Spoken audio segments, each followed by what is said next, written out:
अगर आप चाहते हैं जवाहरलाल रसीला एंटरटेनमेंट का ऑडियो वीडियो सबसे पहले आप तक पहुंचे तो हमारे चैनल को सब्सक्राइब करें और साथ ही साथ बेल आइकन के बटन को जरूर दबाएं। सुन रहे हैं सिंगर जवाहरलाल रसीला को।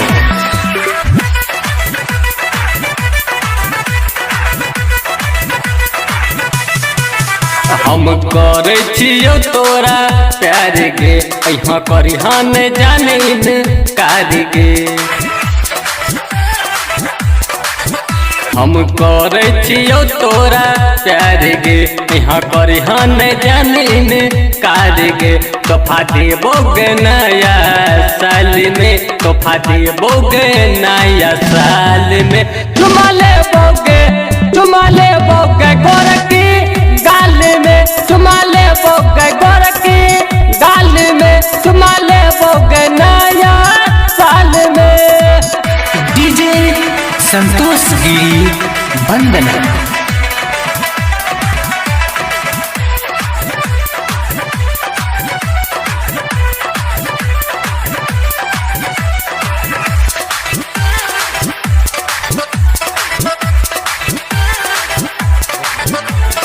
हैप्पी न्यू ईयर कहन के सिके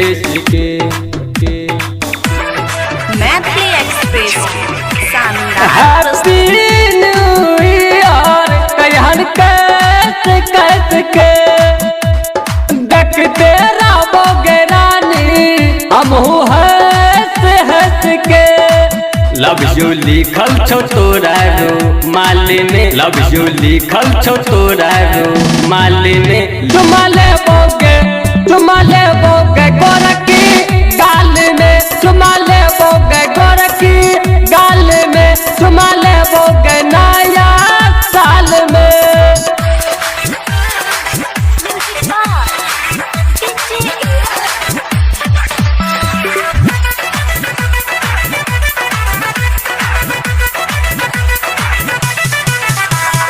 अमल से संतोष डीजे बाला ऐप गेल गे।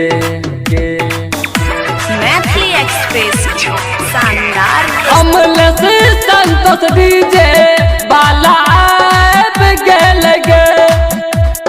बजल जवाहर के गाना कौन नाच ले लगे। निक लागे फूलल बाल में, निक लागे फूलल बाल में। चुमा लेबोगे गोरकी गाल में, चुमा लेबोगे गोरकी गाल में, चुमा लेबोगे नया साल में।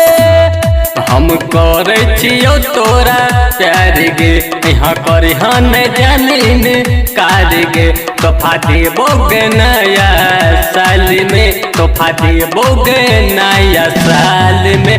चुमा लेबोगे गोरकी गाल में, चुमा लेबोगे गोरकी गाल में, चुमा लेबोगे नया साल में। डीजे संतोष गिरी